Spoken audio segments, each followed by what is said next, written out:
बिहार की राजधानी पटना के गांधी मैदान में आरजेडी अध्यक्ष लालू प्रसाद यादव ने प्रधानमंत्री नरेंद्र मोदी के हिंदू होने पर ही सवाल खड़े कर दिए। इंडी गठबंधन ने पटना में जन विश्वास रैली की और इस रैली में लालू प्रसाद यादव ने प्रधानमंत्री नरेंद्र मोदी को लेकर विवादास्पद बयान दे दिया। लालू प्रसाद यादव ने पटना की रैली में प्रधानमंत्री नरेंद्र मोदी पर आरोप लगाया कि उन्होंने अपनी मां के निधन पर बाल और दाढ़ी आखिर क्यों नहीं कटवाए थे और इसीलिए प्रधानमंत्री नरेंद्र मोदी हिंदू ही नहीं है। एक बड़ा आरोप लालू यादव ने लगा दिया।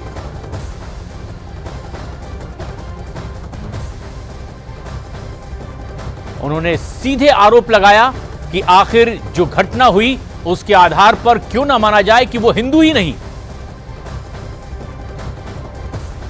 बोलता कि परिवारवाद है, परिवार के लिए लोग लड़ रहे हैं। तुम्हारे पास परिवार नहीं है और तुम्हारी माताजी जब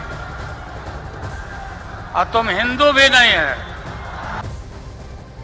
लालू यादव के वार पर बिहार के डिप्टी सीएम विजय सिन्हा ने पलटवार भी कर दिया। श्रीमान लालू प्रसाद यादव जैसे लोग जो राजनीतिक जोकर के रूप में काम करते हैं, बिहार को मजाक बना दिए, बिहार को गाली बना दिए और ये व्यक्ति देश के प्रधानमंत्री को तुम ताम कर रहा है। ये पॉलिटिकल भाषा हो सकता है क्या? ये व्यक्ति देश के प्रधानमंत्री जो सनातन का गौरव है, अपने देश में नहीं दूसरे देश में अरब कंट्री में भी सनातन को गौरव बढ़ाए, उसके बारे में ये सर्टिफिकेट देंगे?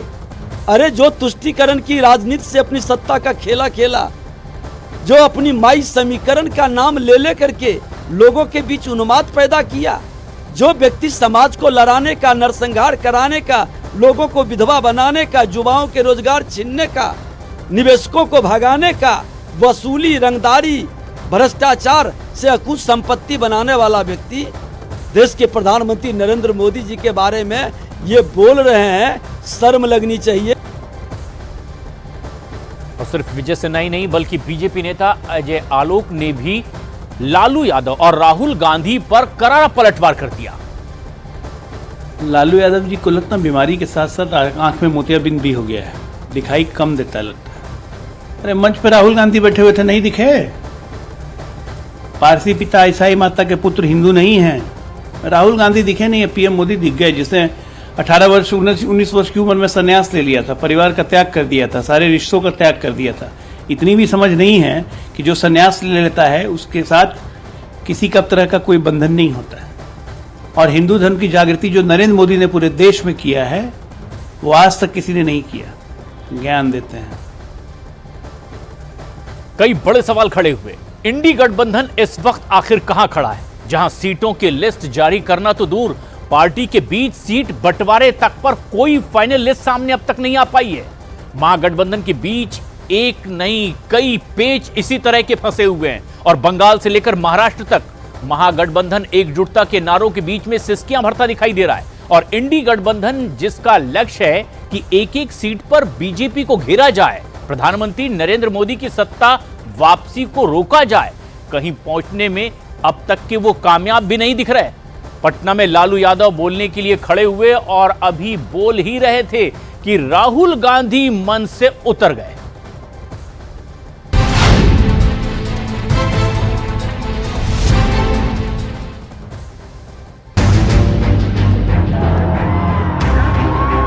प्रधानमंत्री नरेंद्र मोदी के बिहार में हुंकार के बाद विपक्ष गठजोड़ में जान फूंकने निकला है। पटना की जन विश्वास रैली की एक एक तस्वीर की डिटेल आपको दिखाएंगे।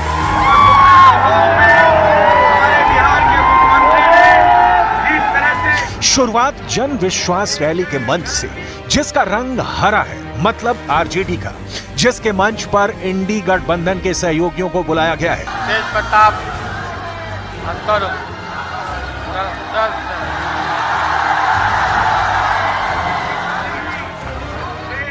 पावर प्रदर्शन का पूरा इंतजाम किया गया है।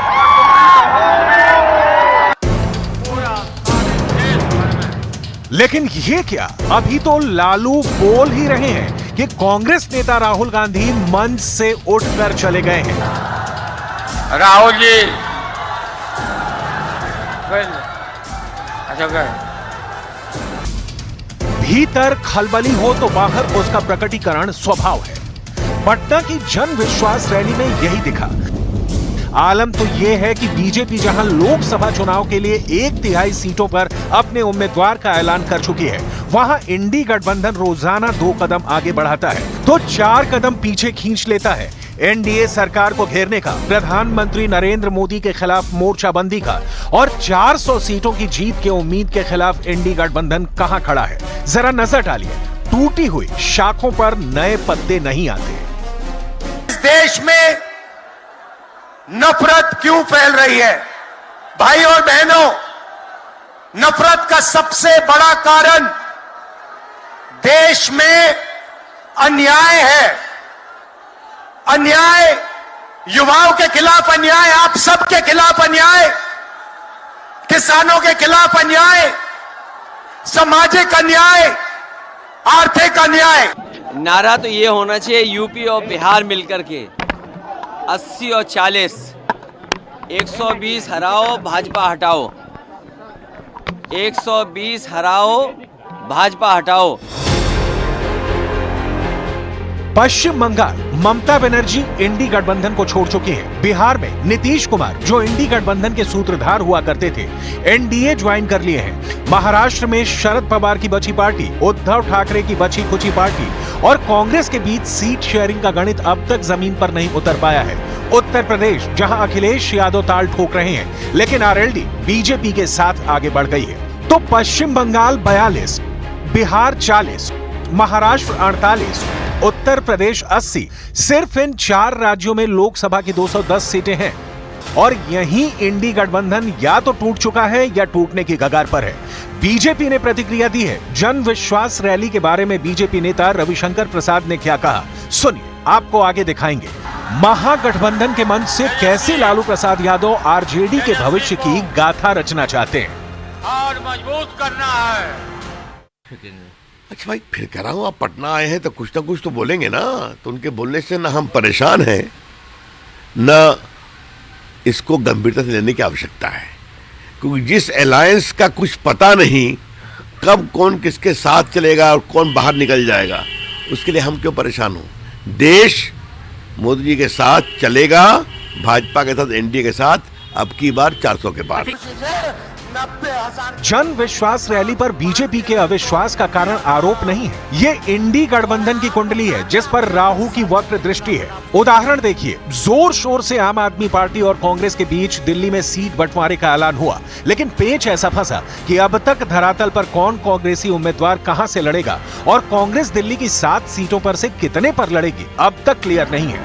आम आदमी पार्टी और कांग्रेस के बीच गठबंधन की घोषणा बस होते होते रह गई। सूत्रों के मुताबिक दिल्ली में आम आदमी पार्टी 4-3 के फॉर्मूले पर सहमत थी, लेकिन कांग्रेस दिल्ली में 4 सीटों की मांग कर रही है। सूत्रों का कहना है कि आम आदमी पार्टी ने कांग्रेस के सामने यही सवाल उठाया है कि आखिर किस आधार पर कांग्रेस दिल्ली में 4 सीटें मांग रही है। मामला सिर्फ दिल्ली में नहीं, हरियाणा, चंडीगढ़, पंजाब, गोवा और गुजरात में भी फंसा हुआ है, लेकिन गठबंधन की ताल ठोकी जा रही है। लेफ्ट के साथ समाजवादी पार्टी के मुखिया अखिलेश यादव पहुंचे हुए हैं। वॉशिंग मशीन तो सुनते थे, वॉशिंग मशीन, कितना बड़ा से बड़ा भी भ्रष्टाचारी जो होगा वो बीजेपी में जाता है तो उसका धुलाई हो जाता है, साफ हो जाता है। लेकिन बीजेपी वॉशिंग मशीन के साथ साथ डस्टबिन वाली पार्टी हो गई है, कूड़ादान हो गया है। सब पार्टी का कूड़ा जाकर के बीजेपी में चला जा रहा है।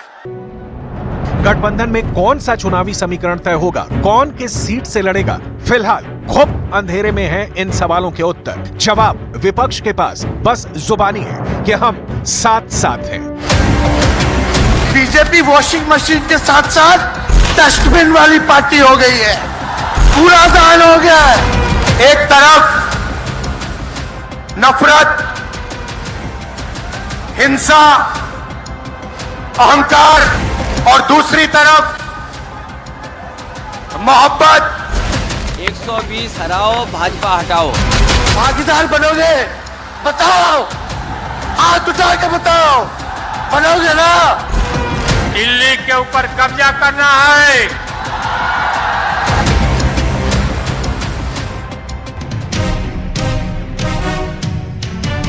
बीजेपी ने चुनाव आचार संहिता लागू होने से पहले अपनी लगभग 35% से ज्यादा सीटों पर उम्मीदवारों के नामों का ऐलान कर दिया है।